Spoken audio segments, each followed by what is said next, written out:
বিসমিল্লাহির রহমানির রহিম। পরম করুণাময় ও অসীম দয়ালু আল্লাহর নামে শুরু।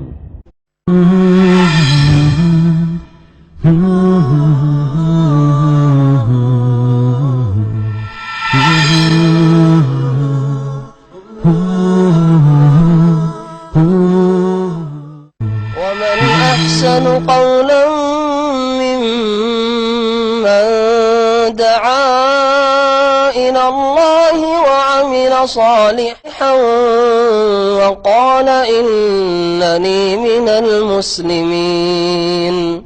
السلام عليكم ورحمة الله وبركاته. بسم الله الرحمن الرحيم. الحمد لله رب العالمين والصلاة والسلام على سيد المرسلين نبينا محمد وعلى آله وصحبه أجمعين. أما بعد فأعوذ بالله من الشيطان الرجيم. هو الذي بعث في الأميين رسولا منهم يتلو عليهم آياته ويزكيهم ويعلمهم الكتاب والحكمة وإن كانوا من قبل لفي ضلال مبين. মহান আল্লাহর সমস্ত প্রশংসা যে আল্লাহ পাক রব্বুল আলামিন আমাদেরকে হেদায়েত দান করেছেন, আমাদের হেদায়েতের জন্য আল কোরআনুল কারীম নাযিল করেছেন, আমাদের হেদায়েতের উদ্দেশ্যে শেষ নবী মুহাম্মদ রাসূলুল্লাহ সাল্লাল্লাহু আলাইহি সাল্লামকে নবী এবং রাসূল করে পাঠিয়েছেন। আমি প্রতিদিন আধা ঘন্টা আপনাদেরকে সিরাতুন নবীর আলোচনা শুনিয়ে দেব, তারপর ইনশাআল্লাহ তাআলা শেখ মুখলিসুর রহমান আলোচনা করবেন। বিশেষ করে আজকে আধা ঘন্টা আপনাদের সাথে, কখনো আগে কখনো পরে, কিন্তু আমি সিরাতুন নবীর আলোচনা বেশি করব, কারণ রমজানের আলোচনা অনেক শুনছেন, আর মাঝে মধ্যে কিছু আলোচনা রমজানের হবে। আরও যেসব বিষয়ের প্রয়োজন রয়েছে, গুরুত্বপূর্ণ বিষয় যেগুলি বিশেষ করে মুসলিমদের জন্য জরুরি, যেসব ঘাটতি ত্রুটি রয়েছে সে সম্পর্কে, অথবা যেসব বিষয় সম্পর্কে আমাদের ভুলভ্রান্তি রয়েছে সে সম্পর্কে ইনশাআল্লাহ তাআলা আলোচনা হতে থাকবে। তবে এই রোজার অবস্থায় সিরাতুন নবী শুনতে আশা করি ভালো লাগবে, যদিও অল্প সময় অল্প কথাই শোনাবো।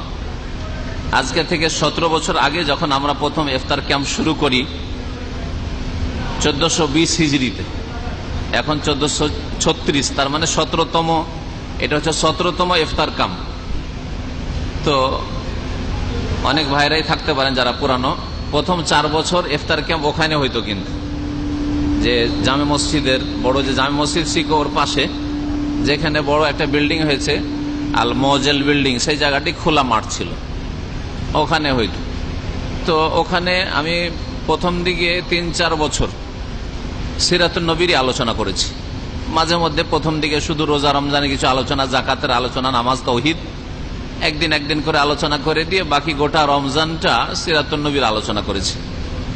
তারপরে মাঝখানে একটা যুগ গিয়েছে, আজকে থেকে 10 বছর আগে প্রায়, তখন কেসাসুল আম্বিয়া আলোচনা করেছি। আদম আলাইহিস সালাম থেকে শুরু করে ঈসা আলাইহিস সালাম পর্যন্ত অধিকাংশ আলোচনাগুলো তাতে এসেছে। আমার মনে পড়েছে শেষ আলোচনা ইউসুফ আলাইহিস সালামের আলোচনা এখানেও করেছি কয়েক বছর আগে।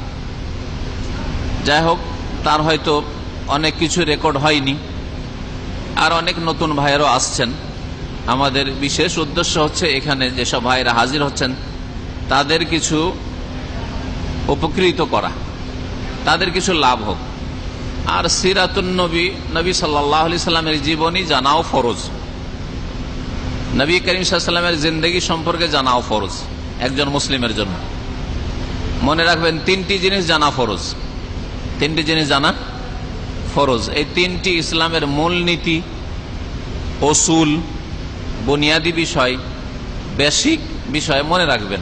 একটা হচ্ছে আল্লাহ সম্পর্কে জানা, মারিফাতুল্লাহ, আল্লাহ সম্পর্কে জানা প্রত্যেক মানুষের জন্য ফরজ। আল্লাহ সম্পর্কে সঠিক জ্ঞান অর্জন করতে হবে। আল্লাহ নিজে কি বলেছেন তার সম্পর্কে, এবং তার রাসূল সাল্লাল্লাহু আলাইহি ওয়াসাল্লাম কি বলেছেন, এইভাবে জানতে হবে। এই নয় যে কিচ্ছা কাহিনী এই সেই আর ভুল আকীদা, না, সহি কথা জানতে হবে। আল্লাহ কি বলেছেন, আল্লাহ রাসূল সাল্লাল্লাহু আলাইহি ওয়াসাল্লাম কি বলেছেন, আল্লাহ পাকের জাত এবং সিফাত সম্পর্কে, নাম গুণাবলী সম্পর্কে, আল্লাহর কাজ সম্পর্কে, আল্লাহ পাকের আজমাত সম্পর্কে, আল্লাহ পাকের কিবরিয়া সম্পর্কে, এসব বিষয়গুলি। আর তারপরে জানতে হবে আল্লাহ পাকের দ্বীন সম্পর্কে, যে দ্বীন নাযিল করেছেন, দিন সম্পর্কে জানতে হলে কোরআনে কারীমের জ্ঞান লাগবে, কি আদেশ কি নিষেধ, আল্লাহ কি করতে বলেছেন আর কি করতে নিষেধ করেছেন, কি বলতে বলেছেন কি বলতে নিষেধ করেছেন। তো এই দ্বিতীয় বিষয় আল্লাহর দিন সম্পর্কে জানা, মারিফাতু দীনিল্লাহ, আল্লাহর দিন সম্পর্কে জ্ঞান অর্জন করা। আর 3 নম্বর হচ্ছে মারিফাতু রাসূলিল্লাহ সাল্লাল্লাহু আলাইহি সাল্লাম, আল্লাহ রাসূল সাল্লাল্লাহু আলাইহি সাল্লাম সম্পর্কে জ্ঞান অর্জন করা। এই 3টি জিনিস সম্পর্কে জানা প্রত্যেক মানুষের জন্য ফরজ, আর বিশেষ করে যারা মুসলিম হয়েছেন তাদের জন্য তাদের দিন সম্পর্কে জানা ফরজ, কারণ দিন না জেনে আমল করলে লাভ হবে না। কি আমল করবেন জানেন না, সঠিক দিন তো। তারপরে তাদের রাসূল সাল্লাল্লাহু আলাইহি সাল্লাম সম্পর্কে জানা ফরজ, কারণ রাসূলকেই যদি না জানেন, যিনি আপনার জন্য আমার জন্য আদর্শ মানব, আইডিয়াল মানুষ, উসওয়া হাসানা, তাহলে কাকে আপনি অনুসরণ করবেন, কার পেছনে পেছনে আপনি চলবেন। এই জন্য রাসূলুল্লাহ সাল্লাল্লাহু আলাইহি ওয়াসাল্লাম সম্পর্কে কিছু কথা আমরা ধারাবাহিক এই রমজান মাসের যে কয়দিন বাকি আছে আলোচনা করব। আল্লাহ পাক ইরশাদ করছেন কোরআনে কারীমের একটি আয়াতে, সূরাতুল জুমায়, হুয়াল্লাযী বাআসা ফিল উম্মিয়িনা রাসূলাম মিনহুম, আল্লাহ সেই সত্তা যিনি বাআসা প্রেরণ করেছেন, পাঠিয়েছেন। হুয়াল্লাযী বাআসা ফিল উম্মিয়িনা, নিরক্ষরদের মাঝে, যারা অক্ষরের জ্ঞান রাখতো না, আলিফ বা তাসা লিখতেও জানতো না, পড়তে জানতো না। গোটা মক্কা খুঁজে হাতে গোনা কয়েকজন, 2, 4, 5 জন ছিল যারা লিখতে জানতো, পড়তে জানতো, কেউ জানতো না লেখাপড়া। এমনকি রাসূলুল্লাহ সাল্লাল্লাহু আলাইহি সাল্লাম অক্ষরের জ্ঞান রাখতেন না, আলিফ কোনটা, বা কোনটা, তা কোনটা, ইয়া কোনটা, কিছু জানতেন না। এটি আল্লাহ পাক রব্বুল আলামিন বড় হিকমতের কাজ, যিনি অক্ষরের জ্ঞানই রাখতেন না, তিনি সারা দুনিয়ার সবচেয়ে বড় শিক্ষক, ওস্তাদ রাসূলুল্লাহ সাল্লাল্লাহু আলাইহি সাল্লাম। এটা রাসূলুল্লাহ সাল্লাল্লাহু আলাইহি ওয়াসাল্লাম মুজিজা, একটি অলৌকিকত্ব। হুয়াল্লাযী বাআসা ফিল উম্মিয়িনা রাসূলাম মিনহুম, তাদের মধ্য থেকেই একজন রাসূল পাঠিয়েছেন, তাদের মধ্য থেকে, তার মানে তিনি ফেরেশতা নন। আর ফেরেশতা নূরের পয়দা, তিনি নূরের পয়দা না। তাদের মধ্য থেকেই যখন পাঠিয়েছেন, নিরক্ষরদের মধ্য থেকে মক্কারই একজন কুরাইশ বংশের, তাহলে তিনিও মানুষ। আর মানুষ কিসের পয়দা? হ্যাঁ, মানুষ কিসের পয়দা? মাটির পয়দা। নবী করিম সাল্লাল্লাহু আলাইহি ওয়াসাল্লামের প্রসিদ্ধ হাদিস, কুল্লুকুম মিন আদম, আরে তোমরা সকলে তো আদমের সন্তান। ও আদম মিন তুরাব, আর আদম কি দিয়ে পয়দা? মিন তুরাব, মাটি দিয়ে পয়দা। তোমরা সকলে আদম সন্তান। ও আদম মিন তুরাব, আদম আলাইহিস সালাম মাটি দিয়ে তাকে আল্লাহ পাক পয়দা করেছেন, তৈরি করেছেন, নিজ হাতে তৈরি করেছেন আল্লাহ রাব্বুল আলামিন। মিনহুম, তাদের মধ্য থেকে। সুতরাং এখানে এই ভ্রান্ত আকীদা, গুমরাহি আকীদা, যে নবী নূরের পয়দা, নবীর নূর থেকে সবকিছু সৃষ্টি, নবী আল্লাহর নূরের, এটা একটা বড় শিরক। কারণ আল্লাহর নূর আল্লাহর অংশ, তাহলে নবী যখন আল্লাহর নূরের, তা আল্লাহর অংশ নবী, তাহলে আল্লাহর অংশ অংশীদার সাব্যস্ত করলেন রাসূলুল্লাহ সাল্লাল্লাহু আলাইহি ওয়াসাল্লামকে। এই ক্ষেত্রে এইরকম যারা মুসলিম এই গুমরাহি আকীদা রাখে, ভ্রান্ত বিশ্বাস রাখে, তাদের খ্রিস্টানদের সাথে মিল আছে।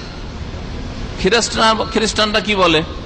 যে ঈসা আলাইহিস সালাম হচ্ছে রুহুল্লাহ, আল্লাহর রূহ, বা ইবনুল্লাহ, আল্লাহর পুত্র। ইবনুল্লাহ আল্লাহর পুত্র, না হয় রুহুল্লাহ আল্লাহর রূহ, তাই না? আল্লাহর অংশ সাব্যস্ত করে, সেজন্য তাদের কাছে পূজনীয় ঈসা আলাইহিস সালাম। হ্যাঁ, আর আমাদের মুসলিম সমাজের বিদআতপন্থীরা, গোমরাহ আকীদা যারা রাখে, তারা বলে যে মুহাম্মদ সাল্লাল্লাহু আলাইহি ওয়াসাল্লাম নূরুল্লাহ, আল্লাহ নূরের পয়দা।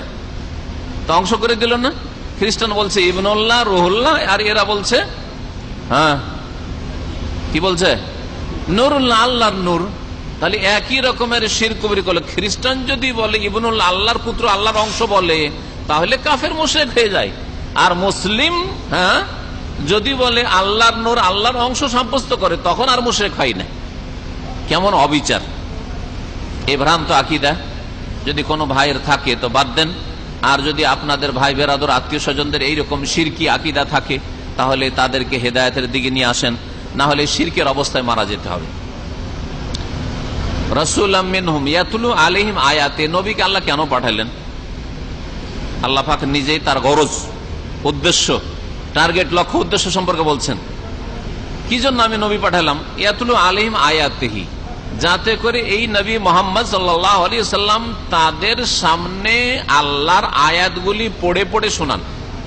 ইয়াতুলু আলাইহিম আয়াতিহি ওয়া ইউযাক্কিহিম, এবং তাদের আত্মার পরিশুদ্ধি করেন, তাদেরকে পাক পবিত্র করেন। যেমন আত্মার পরিশুদ্ধি করবেন, রুহের হৃদয়কে পরিষ্কার পরিচ্ছন্ন করবেন শিরিক থেকে, কুফরি থেকে, নেফাক কপটতা থেকে, আর পাপের কামনা বাসনা থেকে, কুপ্রবৃত্তির অনুসরণ থেকে, সংশয় থেকে, এইসব রোগ থেকে যেমন পাক পবিত্র করবেন, তাজকিয়া করবেন, তেমনি মনে রাখবেন সমস্ত রকমের গোনা, অঙ্গ প্রত্যঙ্গের গোনা হোক, জবানের গোনা হোক, অন্তর গোনা, সমস্ত গোনা থেকে পাক পবিত্র করার জন্য আল্লাহ রাব্বুল আলামিন রাসূলুল্লাহ সাল্লাল্লাহু আলাইহি ওয়াসাল্লামকে পাঠিয়েছেন।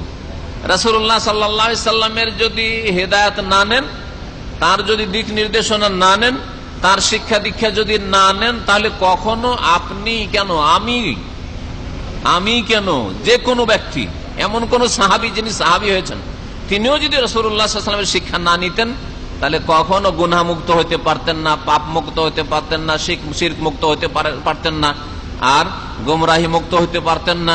আর যতক্ষণ পর্যন্ত গুমরাহি মুক্ত, শিরক মুক্ত, কুফরি মুক্ত, পাপ মুক্ত না হবেন ততক্ষণ পর্যন্ত কোন ব্যক্তি জান্নাত পেতে পারে না। কারণ নাপাককে আল্লাহ জান্নাত দেবেন না, নাপাককে আল্লাহ জান্নাত দেবেন না। এই জন্য কাফের মুশরিকের জন্য জান্নাত হারাম, কারণ কাফের জাহান্নামে জ্বলে জ্বলেও পাক হবে না।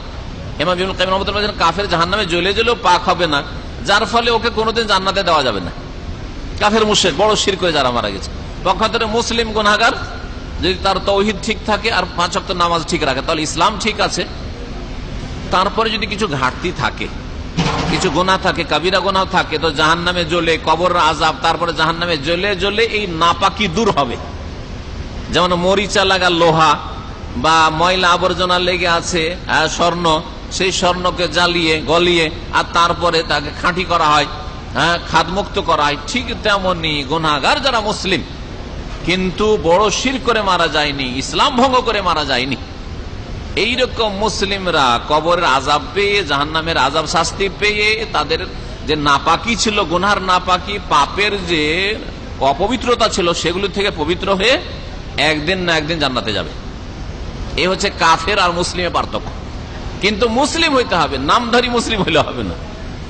অর্থাৎ যাতে করে এমন আকীদা আমল না থাকে আপনার, যাতে আপনি আপনার ইমানকে নষ্ট করেছেন, ইসলামকে নষ্ট করে দিয়েছেন, ইসলাম থেকে বেরিয়ে গেছেন। জন্মসূত্রে মুসলিম হয়েছিলেন, ইসলামে দাখিল হয়েছিলেন, আবার এমন ভ্রান্ত আকীদা বা বিশ্বাস বা আমল এমন কিছু করলেন, নামাজ ছেড়ে দিলেন, ইসলাম থেকে বেরিয়ে গেলেন, আর এক গেট দিয়ে বেরিয়ে গেলেন, এই গেট দিয়ে ঢুকলেন, ওই গেট দিয়ে বেরিয়ে গেলেন, তো লাভ কি হলো? তো এইরকম মুসলিম আজকাল কিন্তু মেজরিটি, যারা এক দরজা দিয়ে ঢুকে জন্মসূত্রে মুসলিম হয়েছে, আর এক দরজা দিয়ে ইসলাম ভঙ্গ করে বেরিয়ে গেছে। ইয়াতুলু আলাইহিম আয়াতি ওয়া ইউযাক্কিহিম, তো নবী এসেছেন পাক পবিত্র করার জন্য মানব জাতিকে। ওয়া ইউআল্লিমুহুমুল কিতাব ওয়াল হিকমা, তাদেরকে কিতাবের আর হিকমতের জ্ঞান দেওয়ার জন্য, শিক্ষা দেওয়ার জন্য নবী এসেছেন। কিতাব এবং হিকমতের, কিতাব হচ্ছে কোরআনে কারীম, আর হিকমত, কিতাবের পাশাপাশি যখন হিকমতের কথা উল্লেখ করা হয়েছে, তখন অনেক মুহাক্কিক, গবেষক, মুফাসসিরিনরা বলেছেন যে তার মানে হাদিস, রাসূলের হাদিসকে হিকমত বলা হয়েছে। আর কিতাব মানে হচ্ছে কোরআন। এজন্য সূরা আহজাবে আল্লাহ রাব্বুল আলামিন ইরশাদ করেছেন নবী সাল্লাল্লাহু আলাইহি ওয়াসাল্লামের বিবিগণ সম্পর্কে, আজওয়াজে মুতাহারাত সম্পর্কে, উম্মাহাতুল মুমিনিন যারা আমাদের মাতা, তাদের সম্পর্কে আল্লাহ বলছেন ওয়াজকুরনা মা ইউতলা ফি বুয়ুতিকুন্না মিন আয়াতিল্লাহি ওয়াল হিকমা। ওখানে আয়াতিল্লাহ আছে, কিতাবের জায়গায় কি রয়েছে? মিন আয়াতিল্লাহি ওয়াল হিকমা, আল্লাহর আয়াত। আল্লাহর আয়াত কোনগুলি? কোরআনে কারীম, কোরআনের আয়াত। তাহলে কোরআনের আয়াতকে আয়াত বলা হইলো, ওয়াল হিকমার তার পাশে বলা আছে হিকমত মানে হাদিস। তাহলে কি বলা হয়েছে নবীর বিবিগণকে? ওয়াজকুরনা, তোমরা স্মরণ করো, মুখস্থ রাখো। নবী সাল্লাল্লাহু আলাইহি সাল্লাম মেলা কথা বাড়িতে বলছেন, বাইরের সাহাবীরা শুনতে পায় না, ঠিক কিনা? আরে একজন মানুষ বাড়ির ভিতরে বাইরের চেয়ে বেশি কথা বলে, বাড়ির বাইরে হয়তো 8 ঘন্টা আমরা থাকি, 10 ঘন্টা থাকি, আর বাকি সময় বেশি সময়টা তো বাড়িতেই থাকি। তাহলে বাড়িতে যে কথাগুলি হচ্ছে সেই কথাগুলি তো জরুরি, বিশেষ করে নবীর কথা, কারণ আমাদের কথা না, আমাদের কথা গেল গেল, কিন্তু কথা হচ্ছে যে নবীর কথা ঘরের বাইরে হোক আর ভিতরে হোক সবগুলি হচ্ছে শরীয়ত, দিনের সাথে সম্পর্কিত হুকুম আহকাম মাসলা মাসাইল যেগুলি বলছেন। বাড়ির কথাগুলি যদি বিবিরা মুখস্থ না রাখেন তাহলে মুসলিম উম্মাদের কাছে কি করে পৌঁছিবে? এই জন্য নবী সাল্লাল্লাহু আলাইহি ওয়াসাল্লামের বিবিগণ ওই বিষয়গুলি বর্ণনা করেছেন। মাসিকের মাসলা, স্বপ্নদোষের মাসলা, রোজার অবস্থায় চুমন দেওয়ার মাসলা ইত্যাদি ইত্যাদি, এইরকম ইস্তেহাজার মাসলা, আরো বহু মাসলা, নেফাসের মাসলা, মেলা মাসলা যেগুলো আভ্যন্তরীণ বিষয় রয়েছে, অথবা ফরজ গোসুলের মাসলা। এই এক গোসলে বারবার যদি কেউ সহবাস করতে চায় স্ত্রীর সাথে, এক স্ত্রীর সাথে, অথবা একাধিক স্ত্রী, কয়েক স্ত্রী আছে, একই গোসলে যদি কয়েকজনের কাছে যেতে চায়, এরকম বহু মাসলা রয়েছে যেগুলি আভ্যন্তরীণ বিষয়, যেগুলো রাস্তাঘাটে বলার প্রয়োজন হয় না, কিন্তু বাড়িতে এগুলির প্রয়োজন হয়। আর এগুলি শরীয়তের মাসলা, রাসূলুল্লাহ সাল্লাল্লাহু আলাইহি ওয়াসাল্লামের জীবনে এগুলি যদি নবী সাল্লাল্লাহু আলাইহি ওয়াসাল্লাম বিবিগণ না বয়ান করতেন তাহলে আমরা কিছুই জানতে পারতাম না। এই মাসলাগুলি থেকে আমরা জাহেল মূর্খ থেকে যেতাম। ওয়াজকুরনা মা ইউতলা ফি বুয়ুতিকুন্না মিন আয়াতিল্লাহি ওয়াল হিকমাহ, তোমরা স্মরণ করো মা ইউতলা, যেগুলি পড়ে শোনানো হচ্ছে, যেগুলি পাঠ হচ্ছে, তেলাওয়াত হচ্ছে, মিন আয়াতিল্লাহ, আল্লাহর আয়াত, ওহী নাযিল হচ্ছে। নবী সাল্লাল্লাহু আলাইহি ওয়াসাল্লামের ওহী নাযিল হয়তো নবী সাল্লাল্লাহু আলাইহি ওয়াসাল্লাম বিবির পাশে শুয়ে আছেন, সুবহানাল্লাহ। বিশেষ করে মা আয়েশা রাদিয়াল্লাহু তাআলা আনহার বিছানায় একই লাফে একই চাদরে শুয়ে থাকতেন আর ওহী নাযিল হতো।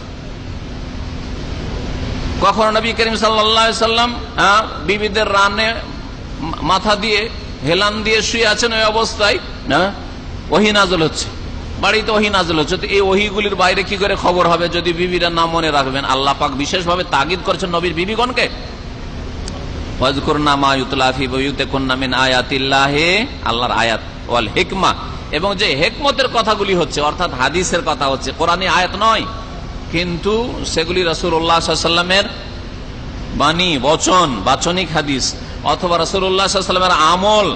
রাসূলুল্লাহ সাল্লাল্লাহু আলাইহি ওয়াসাল্লাম সহবাস করে উযু করলেন, উযু করার পরে ঘুমাইতেন, এটা জানা আমাদের জন্য জরুরি। যে সহবাসের পরে যদি মনে করেন যে এখন তো রাত 10টা বাজলো, ফজরে আমার গোসল করলেই চলে, এই মাসলা জানতে হবে না? তাহলে আমি শুয়ে থাকবো, তো আমি এরকম নাপাক হয়ে শুয়ে থাকবো না, পুরোপুরি নাপাক হয়ে শুয়ে থাকবেন না, উযু করে আপনার নাপাকিটাকে হালকা করে না তারপরে শুয়ে থাকেন। হয়তো যুবক মানুষ অথবা বিদেশ থেকে গিয়েছেন, বিবির কাছে রাতে একাধিকবার যেতে হবে, সহবাস করতে হবে, তো বারবার করে গোসল করবেন? মূর্খ লোকেরা তাই করে। আমাদের দেশের মূর্খ সমাজের লোকেরা কি করে, যেমনই সহবাস হলো তারপরে রে খাট থেকে নেমে ভালো করে হাঁটবি না, তুই পায়ের আঙ্গুলে ভর দিয়ে দিয়ে কোন রকম করে গোসল খানায় পৌঁছিবি। শুনেছেন না শোনেন নাই? আপনারাই তো শুনেছেন, আমাকে নাই জানবো কি করে? এই সব বিধাত আমরা জানতামই না। আপনাদের কাছ থেকে শিখে শিখে জানছি যে সব বিধাত আছে। কোন রকম করে খাট থেকে নেমে আঙ্গুলে, বুড়ো আঙ্গুলে ভর টর দিয়ে, দুটো আঙ্গুলে ভর দিয়ে কোন গোসল খানায় পৌঁছে না হয় নলকূপের কাছে পৌঁছিতে হবে, আর তাড়াতাড়ি করে গোসল করতে হবে। ভাত রান্নাও করা যাবে না, ভাত খাওয়াও যাবে না, পানি পান করাও যাবে না নাপাক অবস্থায়। এইসব সব ভুল কথা। আল্লাহ এত ছাড় দিয়েছেন আর আমরা দিনকে এত সংকীর্ণ করে দিয়েছি। উযু করে নেন, নামাজের টাইম হয়নি যতক্ষণ পর্যন্ত উযু করে নেন, আর তারপরে আপনি আবার সহবাস করেন, আবার সহবাস হলো আবার উযু করে নেন, নাপাকি হালকা করে নেন, অথবা কাজকর্ম করেন, ডিউটি করেন, হাট বাজার করেন, ঘুরেন ফিরেন, সমস্যা নাই। নামাজের সময় আসার আগে আগে আপনাকে কি করতে হবে? গোসল করে নিতে হবে। এখন একটা মাসলা, রোজা সংক্রান্ত মাসলা বলি, নবীর জীবনীর সাথে সম্পর্কিত রোজার মাসলা। অনেক ভাইদের স্বপ্ন দোষ হয়, না হয় না? রাত্রে শুয়েছেন, ঘুমিয়েছেন, স্বপ্ন দোষ হয়েছে, অথবা অনেকের সাথে পরিবার আছে, অথবা দেশে যাবেন, হয়তো রমজানে অনেকে দেশে যাবেন। এই মাসলা আজকে প্রয়োজন, এবছরে প্রয়োজন না হলে আগামী বছর প্রয়োজন পড়তে পারে। আপনার যখন জাগছেন আপনি সাহরি খাওয়ার জন্য, সেই সময় যদি গোসল করতে যান, ফরজ গোসল হয়ে আছে, নাপাক হয়ে আছেন, ফরজ গোসল মাথার উপরে আছে, ওই সময় সাহরি খেতে উঠেছেন, এখন যদি সাহরি খান তাহলে গোসল করা হচ্ছে না, আর গোসল করতে গেলে সাহরি খাওয়া হচ্ছে না, কি করবেন এখন? কে উত্তর দেবে? যে উত্তর দেবে তাকে একটা প্রাইজ দেওয়া যাবে। দেখি প্রাইজ একটা উঠান। এখন কি করবেন? দলিল সহ বলতে হবে, শুধু ফতোয়া দিলে হবে না, কারণ বিনা দলিলে ফতোয়া দেওয়া হারাম। ইমাম আবু হানিফা রাহমাতুল্লাহ আলাইহি বলছেন বিনা দলিলে ফতোয়া দেওয়া হারাম। সাহরি খাওয়ার সময় হতে যাচ্ছে, শেষ হতে যাচ্ছে একবারে, ওই সময় জাগলেন আর স্বপ্ন দোষ হয়ে আছে, গোসল করতে দৌড় দেবেন না সাহরি খাবেন? যে দলিল সহ উত্তর দেবেন হাত উঠান। এর দলিল কি? কেন করবেন আপনি? কোরআনের একটি আয়াত, না রসুলের একটা হাদিস, না নবীর আমল, কমপক্ষে আমল নবী এরকম করেছেন বলতে হবে। নবী করিম সাল্লাল্লাহু আলাইহি ওয়াসাল্লাম কানা রাসূলুল্লাহ সাল্লাল্লাহু আলাইহি ওয়াসাল্লাম ইউসবিহু জুনুবান ওয়া হুয়া সাইম। রাসূলুল্লাহ সাল্লাল্লাহু আলাইহি ওয়াসাল্লামের সকাল হয়ে যেত নাপাক অবস্থায়, মানে ফজর আজান হয়ে যেত, আর রোজা রাখতেন। তার মানে রোজা রাখার জন্য, নিয়ত করার জন্য পবিত্রতা শর্ত নাই। আপনি নাপাক অবস্থায় রোজার নিয়ত করে নেন, বোঝা গেছে? সাহারি খাওয়া সুন্নত, নিয়ত করলেই রোজা, ঠিক না? অন্তরের নিয়ত, নিয়ত পড়বেন না। আবার কে কে নিয়ত পড়েন? নাওয়াইতু আন আসুমা গাদান, কে পড়েন? যে পড়েন হাত তোলেন। হ্যাঁ, যদি কেউ পড়েন হাত তোলেন, আরবিতে যে পড়েন হাত তোলেন, প্রাইজ দিয়ে দেবো, অসুবিধা নেই, দেবো প্রাইজ। যেই ব্যক্তি এখানে এই ভাইদের মধ্যে নাওয়াইতু আন আসুমা গাদান পড়ে রোজা রাখেন, একটু হাত তোলেন। কেউ প্রাইজ নিবে না, এদিকে এগুলো তো নিবেই না। নাওয়াইতু আন আসুমা গাদান বলে কে রোজা রাখেন, যদি হাত ওঠান তাহলে প্রাইজ পাবেন। হ্যাঁ, কেউ নেই, তার মানে প্রাইজ পেলেন না। নিয়ত কেমন করে করেন তাহলে? নিয়ত কেমন করে করেন? নিয়ত কেমন করে করেন? অন্তর থেকে। কেমন করে বলে যে আমি নিয়ত করছি, আমি নিয়ত করছি রোজা রাখবো, আস্তে আস্তে জবানে বলেন নাকি অন্তরে? যেমন নিয়ত করে এখানে এসছেন ওই রকমই, ঠিক না? যেমন নিয়ত করে এখানে যে দিনের কথা শোনার জন্য একটু আগে ভাগে যায়, ঠিক না? ঠিক, এইটাও নিয়ত। নিয়ত মানে অন্তরের ইচ্ছা, অন্তরের সংকল্প। তো কি বলছিলাম, রাসূলুল্লাহ সাল্লাল্লাহু আলাইহি ওয়াসাল্লামের সকাল হয়ে যেত জুনবি অবস্থায়, নাপাক অবস্থায়। সাহারি খাওয়া সুন্নাত, সাহারি নাপাক অবস্থায় খেতে পারেন, নিয়ত হয়ে গেছে। তারপরে ফজরের নামাজের আগে আগে আপনার গোসল করেন, তাড়াতাড়ি গোসল করেন, ফজরের জামাতে হাজির হন পুরুষ মানুষ। জি, এটা করতে হবে। তাহলে নামাজের জন্য গোসল করতে হবে, সাহারি খাওয়ার জন্য, রোজা ধরার জন্য, নিয়ত করার জন্য গোসল করা জরুরি নয়। এতটুকু যদি ইসলামের ছাড় থাকে, তাহলে চিন্তা করুন, কাজকর্ম করা যাবে না প্রয়োজনের সংসারের, অথবা রান্না করা যাবে না। আমাদের দেশের মহিলারা যদি বৌমা সম্পর্কে, আগের মহিলারা বিশেষ করে বৌমাকে জানতে পারে যে নাপাক আছে আর রান্নাঘরে ঢুকেছে, ধাক্কা দিয়ে বের করে দিত। ধাক্কা দিয়ে বের করে তো ও বউকে রান্নাই করতে দিবে না। গোসল করে আয়, না হলে কিচেনে ঢুকবি না, সব বাড়ির বরকত সব শেষ করে দিবি তুই। হ্যাঁ, এগুলো যে হালত, অজ্ঞতা। যাই হোক, আমরা আমাদের বাইরে চলে যাচ্ছি কথার। বলছিলাম যে কিতাব মানে হচ্ছে কোরআনে কারীম, ওয়া ইউআল্লিমুল কিতাব ওয়াল হিকমা, আর হিকমত মানে হচ্ছে রাসূলুল্লাহ সাল্লাল্লাহু আলাইহি ওয়াসাল্লামের হাদিস। জি, ওয়াইন কানু মিন ক্বাবলু লাফি যালালিম মুবিন। নবী করিম সাল্লাল্লাহু আলাইহি ওয়াসাল্লামের আগমনের পূর্বে, রাসূল হওয়ার পূর্বে মানুষ স্পষ্ট গুমরাহিতে ছিল, স্পষ্ট গুমরাহিতে ছিল। সুবহানাল্লাহ, নিজের মেয়েকে যদি জীবন্ত দাফন করে, আজকাল কি গুমরাহিতে নাই? হ্যাঁ, আজকাল মেডিকেল সায়েন্স একটু উন্নতি করেছে, হ্যাঁ, যার ফলে কি করছে, অ্যাবর্শন করছে। আর না হলে আগে থেকে বাচ্চা নেবে না, দুটো নেওয়ার পরে সারা জীবন ধরে আর নিবেই না। তো একই কাজ তো করছেন।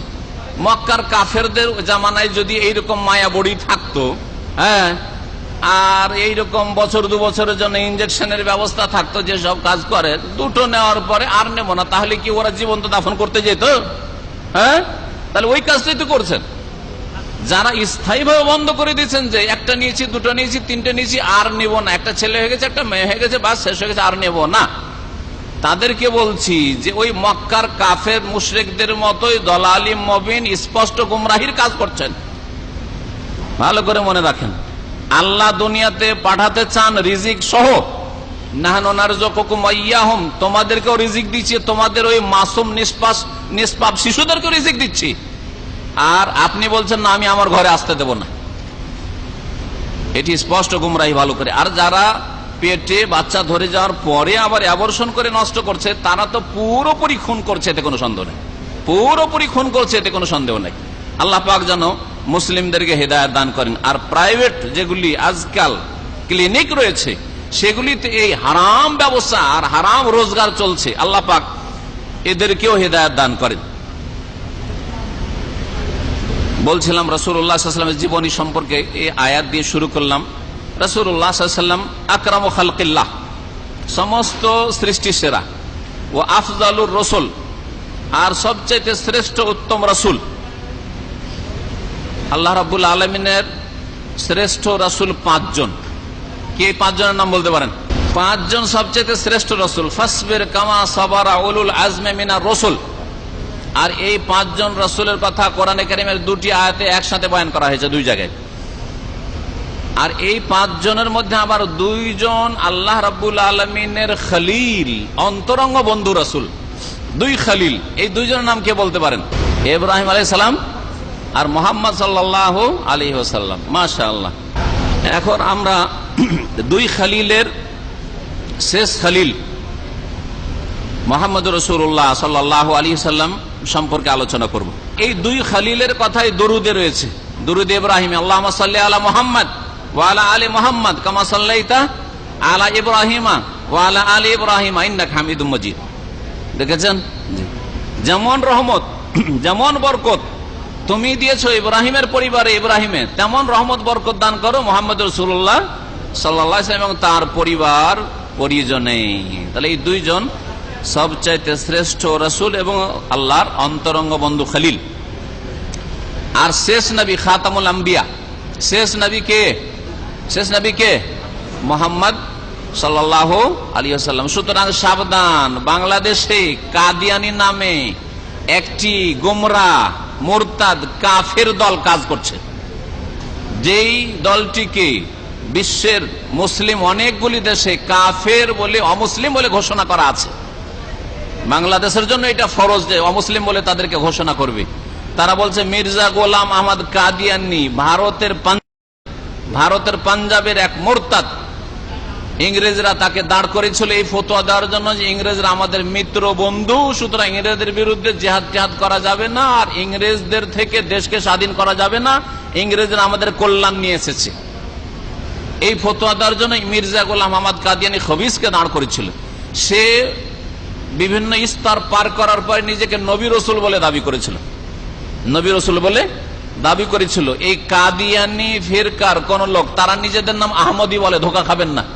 আহমদী নাম শুনে অনেক সাদা সিধা মানুষ, মূর্খ মানুষ ভাবে যে মোহাম্মদ সাল্লাল্লাহু আলাইহি ওয়াসাল্লামের তো নাম একটা আহমদ ছিল, তো আহমদী মানে হয়তো মোহাম্মদ নবীর সাথেই সম্পর্ক। এদের না, নবীর সাথে সম্পর্ক নাই। এরা ভারতের পাঞ্জাবের ওই যে মির্জা গোলাম আহমদ কাদিয়ানি মুরতাদের উম্মতেরা। সুতরাং এদেরকে কোন জায়গায় স্থান দেবেন না, যদি কারো গ্রামে থাকে কোন স্থান দেবেন না। আল্লাহ রাব্বুল আলামিন এদেরকে দুনিয়া আখিরাতে লাঞ্ছিত করেন এবং এদের পৃষ্ঠপোষক যারা রয়েছে তাদেরকে আল্লাহ পাক লাঞ্ছিত করেন দুনিয়াতে।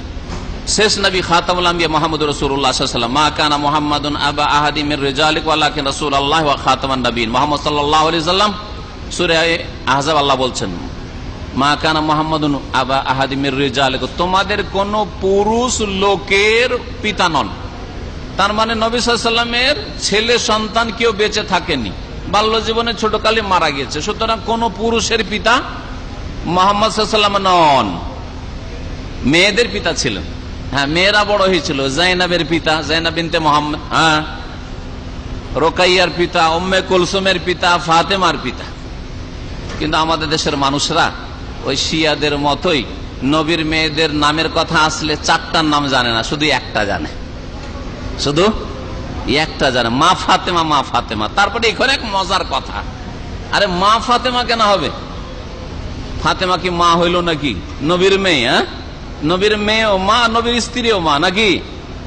আল্লাহ তো কোরআনে কারীমে বলছেন সূরা আহজাবে, ওয়া আজওয়াজুহু উম্মাহাতুহুম, নবীর বিবিগণ হচ্ছে উম্মতের মা, তোমাদের মা।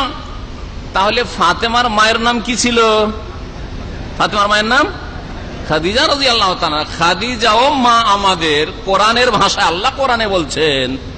আর খাদিজার মেয়ে ফাতেমা রাদিয়াল্লাহু তাআলা, তিনিও আমাদের মা। আর মা ফাতেমার গান আর মা ফাতেমার কিচ্ছা কাহিনী বয়ান করেন, মা ফাতেমার ওয়াজ করে থাকে আমাদের দেশের বক্তারা, জাহেল বক্তারা, মা ফাতেমা মা ফাতেমা করে। ভালো করে মগজে বসিয়ে নেন যে ফাতেমা মা নন। যদি তার মা মা হয় তাহলে আবার মেয়েও কি করে মা হইতে পারে?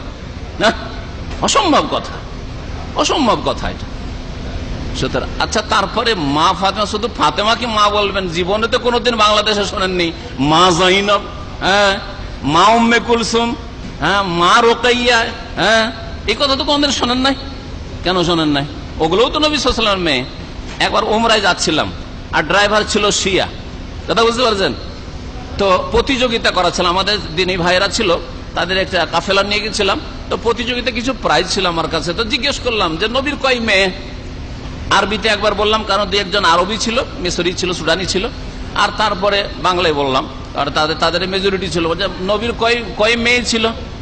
তো দু একজন জবাব দিল 4, অধিকাংশ তো হাহা লাদ্রি জবাব দিল না। ওই যে শিয়া ড্রাইভার আছে সে বলছে আউয়াল ওমর আসমা, জীবনে প্রথম শুনছি যে নবীর 4টা মেয়ে। তাহলে কত অজ্ঞতা, সৌদি আরবে বাস করে। আর নবীর যে 4টা মেয়ে, তো 4টা মেয়েরই খবর রাখে না। নবীর একটা মেয়ে শুধু জানে, যার পূজা করে। ফাতেমার যেহেতু পূজা করে সেজন্য ফাতেমাকে জানে, আর বাকিগুলো তো পূজা করে না, বাকিগুলো নামও জানার প্রয়োজন মনে করে না। চিন্তা করেছেন? এইভাবে নবীর জীবনী জানলে হবে যে মা ফাতেমার পূজা করেন আর তার 3টা বোনকে চিনেনও না। আউযুবিল্লাহ। এইরকম মুসলিম হইলে হবে না, মুসলিম হইতে হবে মুসলিম হওয়ার মতো। নবীর মেয়ে যেমন ফাতেমা সম্পর্কে জানা ফরজ আপনার যদি হয়, তাহলে জাইনাব সম্পর্কে জানা ফরজ। হ্যাঁ, উম্মে কুলসুমের নাম জানাও ফরজ, আর রোকাইয়ার নাম জানাও ফরজ আপনার জন্য। কারণ নবীকে যখন জানবেন তো নবীর মেয়েদেরকে, পরিবারকে জানতে হবে। হ্যাঁ, কারণ তাদের জন্য আপনি দোয়া করবেন। হ্যাঁ, তাদের নাম আসলে আপনি রাদিয়াল্লাহু আনহা বলবেন আপনি, সুতরাং জানতে হবে আপনাকে। আল্লাহ পাক রব্বুল আলামিন যেন আমাদেরকে তৌফিক দান করেন। আমাদের দেশে এই শিয়াদের গুমরাহিগুলি অনেক থেকে গেছে। এ মহরমের গুমরাহি আর এইরকমই মেলা বিদাতের গুমরাহিগুলি, এই যে সুফিবাদ, এই যে পীরতন্ত্র, ওইটাও তাদের কাছ থেকে, ইরান থেকে এসছে। যতগুলি সুফিগুলি, শামস তাবরিজি হোক, আর জালালউদ্দিন রুমি হোক, আর আপনার ওই বাইজিদ বোস্তামি হোক, এইরকম যতগুলি লোক গুমরাহ করেছে, এরা সবগুলি পার্সিয়ান, সব ইরানি। এইভাবে জাতিকে গুমরাহ করে রেখেছে। নামে সুন্নি, কিন্তু কাজে কর্মে সব ওদেরই আকীদা রাখে। আমাদের দেশের বাংলা ক্যালেন্ডার দেখেছেন? বাংলা ক্যালেন্ডার দেখেছেন তো, যেগুলো একটু ইসলামিক, মানে অমুসলিমদের না, ওতে 5টা নাম লেখা থাকে। আর ওগুলোকে শিয়ারা বলে 5-এ 55। হ্যাঁ হ্যাঁ, 5-এ 55। 5টা হচ্ছে পবিত্র দেহ, পবিত্র আত্মা। হ্যাঁ, পবিত্র আত্মা। 5টা পবিত্র আত্মা কি তাদের কাছে লেখা থাকে দেখবেন। হ্যাঁ, কি লেখা থাকে মনে আছে? কারো মনে আছে? দেখেছেন কি লেখা থাকে? মোহাম্মদ, আলী, ফাতেমা, হাসান, হোসেন। ভালো করে দেখবেন, বাংলা ক্যালেন্ডার গুলো কোনাতে কোনাতে করে এইদিকে মোহাম্মদ, আলী, ফাতেমা, হাসান, হোসেন এই করে লেখা আছে। অথচ সুন্নি মুসলমান, আর সুন্নি মুসলমানরা এই ক্যালেন্ডার তৈরি করে, কিন্তু আকীদা হচ্ছে গুমরাহি আকীদা। 5টি হচ্ছে পবিত্র আত্মা, এরা উদ্ধার করতে পারে। এরা গৌস, এরা কুতুব, এরা উদ্ধার করতে পারে। জিলানি, চিশতি সম্পর্কে যেমন শিরকি কুফরি আকীদা রয়েছে, তেমনি এদের সম্পর্কে ওই শিরকি কুফরি আকীদা রয়েছে। এরা মানুষকে উদ্ধার করে বালা মুসিবত। যাই হোক, নবী করিম সাল্লাল্লাহু আলাইহি ওয়াসাল্লাম হচ্ছেন খাতামুন নবীন। আল্লাহ পাক বলছেন যে তিনি রাসূলুল্লাহ, ওয়ালাকিন রাসূলুল্লাহ ওয়া খাতামান নবীন, শেষ নবী। মুহাম্মদ বিন আব্দুল্লাহ তার নাম ছিল, হ্যাঁ মুহাম্মদ, জি। আকাশে তার নাম ছিল আহমদ, জি। মিন বাদ ইসমুহু আহমদ, কোরআনে কারিমে সূরা সাফে রয়েছে।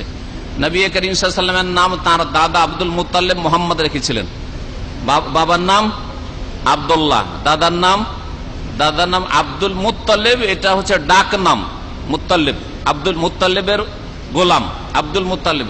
চাচার সাথে সম্পৃক্ত করে বিশেষ একটা রহস্যে আব্দুল মুত্তালিব নাম পড়েছে, কিন্তু তার নাম, নবী সাল্লাল্লাহু আলাইহি ওয়াসাল্লামের দাদার নাম যখন বাল্য জীবনে তার জন্ম যখন হয় তখন রাখা হয়েছিল শাইবা। তার নাম শাইবা রাখা হয়েছিল। জন্ম যখন হয়, মায়ের পেট থেকে জন্মে, তখনই মাথায় কিছুটা চুল সাদা ছিল, আর চুল সাদা হলে শাইব বলা হয়। এই জন্য আব্দুল মুত্তালিবের আসল নাম ছিল শাইবা।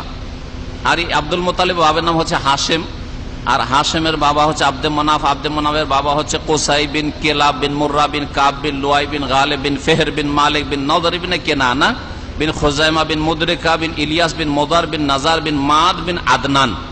এই আদনান পর্যন্ত নবী সাল্লাল্লাহু আলাইহি ওয়াসাল্লামের বংশ পরম্পরা, সিলসিলায়ে নাসাব সত্য পৌঁছিছে, এতে কোনো সন্দেহ নেই। আর তারপরে ভেজাল আছে, তারপরে কিছু গ্যাপ আছে। সুতরাং কিছু লোকেরা যে ইসমাইল ইব্রাহিম আলাইহিস সালাম পর্যন্ত সিলসিলা নাসাব পৌঁছায়, তাতে কিছু ঘাটতি আছে। কিছু গ্যাপ পড়েছে। আর তারপরে আবার ইব্রাহিম থেকে নিয়ে আদম পর্যন্ত অনেক কিতাবে পৌঁছিয়ে থাকে, সেগুলোতে নিঃসন্দেহে ঘাটতি আছে। এই জন্য রাসূলুল্লাহ সাল্লাল্লাহু আলাইহি ওয়াসাল্লাম নিজের বংশ পরম্পরা গণনা করতে গিয়ে আদনান পর্যন্ত গিয়ে থেমে যেতেন, আর তারপরে বলতেন না। তবে একটি কথা নিশ্চিত যে ইব্রাহিম আলাইহিস সালামের তিনি বংশের, এবং তার বংশে কোন রকমের হারামের অনুপ্রবেশ ঘটেনি, এই নিশ্চয়তা আল্লাহ পাক রব্বুল আলামিনের পক্ষ থেকে রয়েছে। এইভাবে আল্লাহ পাক নবী সাল্লাল্লাহু আলাইহি ওয়াসাল্লামের বংশকে পাক পবিত্র রেখেছেন, বা নবী সাল্লাল্লাহু আলাইহি ওয়াসাল্লামের নসলকে আল্লাহ পাক রব্বুল পাক পবিত্র রেখেছেন।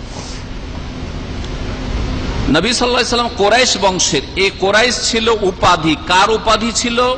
একদল বলছেন ফেহের বিন মালিক, যে পূর্বপুরুষ নবী সাল্লাল্লাহু আলাইহি ওয়াসাল্লামের, তার উপাধি কুরাইশ ছিল। আর একদল বলছেন নজর ইবনে কেনানা, তার উপাধি ছিল কুরাইশ। এই নজরের অপর নাম কুরাইশ ছিল, সেখান থেকে এই বংশের নাম পড়ে কুরাইশ। আদনান হচ্ছে মিন যুররিয়াতি ইসমাইল বিন ইব্রাহিম, ইসমাইল বিন ইব্রাহিম আলাইহিমাস সালাতু ওয়াস সালাম আমের বংশের। এতে ঐক্যমত রয়েছে। আর তারপর সম্পর্কে বলছেন যারা জীবনে লিখেছেন, ওয়ালাকিন লাম ইউরাফ বিযযাব আদাদুন ওয়ালা আসমাম মান বাইনাহু ওয়া বাইনা ইসমাইল আলাইহিস সালাম। আদনান থেকে শুরু করে ইসমাইল পর্যন্ত যে বংশ পরম্পরা রয়েছে, এতে কতগুলি নাম রয়েছে, কয় পিঢ়িতে গিয়ে পৌঁছিবে, এই সম্পর্কে কোন বিশ্বস্ত সূত্রে জানা যায় না, এতে সন্দেহ রয়েছে। তার মা সম্পর্কে বলে শেষ করে দিচ্ছে। তার মার নাম হচ্ছে আমেনা, আর তার নানার নাম হচ্ছে ওয়াহাব। আমেনা বিনতে ওয়াহাব বিন আব্দে মানাফ বিন জোহরা বিন কেলাব। এই কেলাবে গিয়ে রাসূলুল্লাহ সাল্লাল্লাহু আলাইহি ওয়াসাল্লামের সাথে বংশ এক হয়ে যাচ্ছে। মায়ের দিক থেকেও তিনি কুরাইশি, আর বাপের দিক থেকে কুরাইশি, দুই দিক থেকে সবচেয়ে সম্ভ্রান্ত বংশের রাসূলুল্লাহ সাল্লাল্লাহু আলাইহি ওয়াসাল্লাম। কোসাই বিন কেলাব, কেলাবের ছেলে এক কোসাই ছিল, ওই দিক থেকে নবী সাল্লাল্লাহু আলাইহি ওয়াসাল্লামের বাপের বংশ। আর জোহরা বিন কেলাব, এই কেলাবের ছেলে জোহরা, এই দিক থেকে রাসূলুল্লাহ সাল্লাল্লাহু আলাইহি ওয়াসাল্লাম মা আমেনার বংশ গিয়ে একসাথে মিলে যাচ্ছে একই বংশে। কেলাব কেন বলা হয়তো তাকে? তিনি খুব বেশি বেশি কুকুর দিয়ে শিকার করতেন বন জঙ্গলে, এই জন্য তাকে কানা কাসির আসাইর বিল কেলাব ফাওরিফা বিহা, সেই জন্য তাকে কেলাব বলা হয়েছে ডাক নাম। যেমন এরকম নাম আমাদের দেশে পদবী নাম পড়ে যায়, কিন্তু তার নাম কেউ বলেছেন যে হাকিম ছিল, কেউ বলেছেন উরওয়া ছিল। প্রসিদ্ধ নাম কেলাবের ছিল হাকিম। এখানে আমার আজকের আলোচনা সিরাতুন নবী সম্পর্কে শেষ করছি। এরপরে বিষয়ভিত্তিক কিছু আলোচনা রমজান সম্পর্কে, বা রমজানে যেসব ইবাদত বন্দিগি রয়েছে সে সম্পর্কে আলোচনা হবে ইনশাআল্লাহ তাআলা। আমাদের ভাই শেখ মুখলিসুর রহমান সাহেব আছেন, হয়তো আলোচনা করবেন। জাযাকাল্লাহু খাইর। ওয়া সাল্লাল্লাহু আলা নবিয়িনা মুহাম্মদ ওয়া আলা আলিহি